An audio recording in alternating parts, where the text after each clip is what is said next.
Our ancestors could not possibly have foreseen all the amazing technology that we are surrounded by today. But what about us? Would we also be shocked if we were shown the technology of the future? It's looked upon as obvious today that children are growing up in a world that is very much different from the world their parents grew up in. It didn't used to be like that.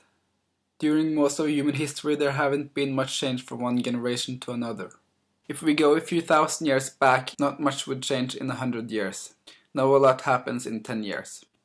It's not only in the evolution of technology that change has happened faster and faster. The same goes for biological evolution. We're not sure, but we think there is roughly 3.8 billion years since life appeared on Earth. But only 2 billion years, roughly half that time, since the first complex cells appeared. Only during the last fourth of the time there has been life on Earth have we had organisms with more than one cell. And only during the last sixth of the time have we had animals. The first mammals appeared roughly 200 million years ago, meaning that there has been life on Earth for 19 times as long as there has been mammals. And then we have us, humans. Only 200,000 years ago did we start looking as we do today, meaning that there's been life on Earth for roughly 19,000 times as long as we've been here. Of our 200,000-year-old history, roughly 10,000 have taken place after the invention of farming, and less than 300 years have taken place after the start of the Industrial Revolution. No way are things going to stop progressing here. We're just getting started. I think we're grossly underestimating the future by thinking linearly instead of exponentially. If you count to 30, you get to 30, but if you take 30 steps exponentially, you end up with 1 billion. We're evolved to think linearly, but a lot of the technological progress that's taking place is exponential. Take for example Moore's law.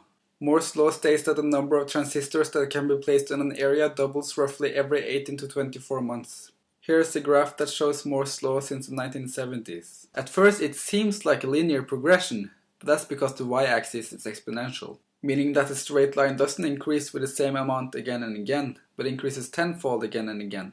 1,000, 10,000, 100,000, and so on. The graph shows an increase of 1,000,000-fold, which is what we would expect with Moore's law.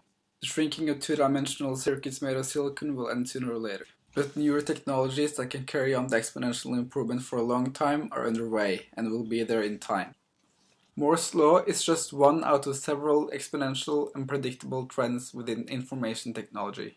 I won't go through all of them, but I will show you a couple of more graphs with exponential y-axes, all taken from inventor and futurist Ray Kurzweil. This graph shows the average price of transistors. In 1968 you could get one transistor for $1, while in 2002 $1 could buy you almost 4 million transistors. This graph shows the price of magnetic data storage. Unlike the other graphs, it has an exponential y-axis. It turns out that in 2004 you could store more than 19,000 times as much per dollar as you could in 1990. This graph shows how many calculations per second you can buy for $1,000. And like the other graphs, it has an exponential y-axis. However, since the doublings are going faster and faster, the curve is still bent. In 1900 we saw a doubling every third year. In 1950 we saw a doubling every second year. In 2000 we saw a doubling every 12 months. And now the doubling time has decreased to less than 11 months. Computers continue to be able to do more and more impressive things. Recently a computer from IBM was able to beat the best human players in Jeopardy. Still, computers are nowhere near as amazing as the human brain. They can't read a book and understand what it means, and they don't get your jokes. But will they one day? Will computers once be able to do everything we can do? At least it should be possible in theory. We know that because we already have a machine that thinks like we do. The human brain. That might sound like a stupid thing to point out, but think about it. If we want to learn how a machine can think like we do, we can learn how it can be done by looking at how the brain does it. Still, there is more we don't know about the brain than we do know, but our knowledge about the brain is increasing, and our ability to study it is increasing exponentially. According to Ray Kurzweil, the spatial resolution of brain scanning is doubling every year. To me it seems obvious that it's a question of time before we understand the brain and are able to imitate what the brain does with computers. And as we understand more and more of the brain, it's also a question of time before we understand what distinguishes the brain of a genius from the brain of a normal person. If we can imitate what the brain of a normal person does, we should also be able to imitate what the brain of a genius does. Once we fully understand the principles underlying genius, we should sooner or later be able to make computers that are smarter than any human who has ever lived. Imagine thousands of digital Albert Einsteins, Sir Isaac Newtons, Thomas Edisons, and Leonardo da Vinci's working together. Think about how much that would hasten the progression of science and technology. But it doesn't stop there. These computers could also keep the advantages that computers already have over humans. After all, computers don't have to sleep. They think a lot faster than the human brain does, and they don't make careless mistakes. They have perfect memory. They can access all the world's knowledge through the internet. And they're a lot better at thinking mathematically than we are. And so on. With these super machines, we can imagine that scientific and technological progress would go a lot faster than it does today. They would be able to take science and technology to a whole new level. But it doesn't stop there. These machines would also be better than us at creating intelligent machines, enabling them to design machines that are even smarter than they are, which again would be able to create machines that are smarter than they are, which again would be able to create machines that are even smarter than they are, and so on. This explosion of science, technology, and intelligence has been referred to by many as the singularity. Futurist and inventor Ray Kurzweil has theorized extensively about this and written a book called The Singularity is Near. He estimates that the singularity will take place somewhere around the year 2045. Considering the amazing feats we already have achieved with the very limited intelligence we have today, we should have great expectations for what can be done with such intelligences at our disposal. Just about anything that's theoretically possible for us to do will also be practically possible. One of the things that will become possible is to eradicate involuntary death and aging, enabling us to stay young and healthy as long as we wish. Aging is really the buildup of molecular damage, and with sufficiently advanced technology this damage can be repaired. Ideas for how this can be done have already been outlined by scientist Aubrey de Grey. Another thing that will be possible is to create digital virtual worlds that we can spend time in, and that will seem just as real as the real world. Kind of like in the Matrix, but voluntary and a lot nicer. In a virtual world, everything is possible. Imagine how it would be if you could do and have anything you wanted. Well, that's pretty much what it's gonna be like. Our imaginations will be our only limit, if any. It's been claimed that advanced nanotechnology will bring around a second industrial revolution. That might sound like an overstatement, but I don't think it is. For starters, nanotechnology will give us the ability to make things such as solar panels that can provide us with much cheaper energy than fossil fuels, cheap materials that have 50 times the strength to weight ratio of steel, and nanobots that can fix our bodies from within. That's all well and good, but the real promise of nanotechnology lies in molecular manufacturing. We'll be able to make products with atomic precision, building them bottom up, molecule by molecule. Given the amazing products we're already able to make with today's in comparison primitive building techniques, imagine how amazing products we can make when we can choose where each atom is to be placed. It might seem reasonable to assume that large products that are built molecule by molecule are going to be extremely expensive, but the exact opposite will be the case.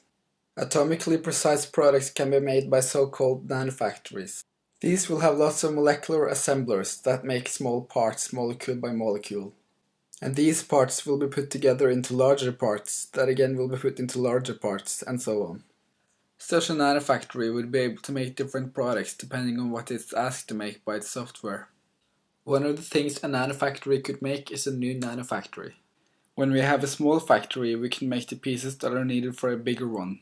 And once a bigger one has been made, it can make one that's even bigger. Once we have a full-sized nanofactory, it can make a new one, and then these two nanofactories can make another two, and so on. This will make the manufacturing of products almost free. What we'll be paying for is the licensing of the design and the raw materials. The idea of nanofactories is not without skeptics, but it has been analyzed seriously by scientists and withstood scrutiny, enabling us to turn raw materials that today are considered to be of almost no value into fantastic super products, almost for free, would enable us to solve our challenges of resource scarcity and our problems of global poverty. Molecular nanotechnology will also enable us to cheaply pull CO2 back from the atmosphere. With all this technology, we will be able to spread out into the universe, living more comfortably in space than we are living on Earth today. This can solve our challenges of population growth, but the way I see it, it's about much more than that. We wouldn't look at ourselves or the people we care about as being half as valuable if the world population was the double of what it is today. And we wouldn't look at life on Earth as being less valuable if we learned that there was human-like life elsewhere in the universe. What I'm trying to say is this. Given how important it is to preserve life on this one planet, imagine how important it must be to ensure that the gift of life can be enjoyed on billions of planets. Spreading out to the rest of the universe is also of environmental importance. Our greatest environmental problem is that the universe predominantly is ribbed of life. On Mars, for example, the environmental conditions are so terrible that you can't even breathe. Plants and animals cannot survive on Mars. We cannot accept this. Something drastic must be done about it. Physicist Brian Greene said it nicely. Just as we envision all of space as really being out there, as really existing, we should also envision all of time as really being out there, as really existing too. To say it another way, the past and the future are just as real as the present. They're just placed differently in time. I believe that the universe predominantly is a good place. I think it's filled with enormous amounts of happiness, pleasure, and meaning. And that the amounts of suffering contained in the universe are neglectable by comparison. When looking at the world now, and when looking backwards in time, this might seem very far from obvious. But I'm convinced that the past and the present form a very tiny fraction of the universe. The future is much larger.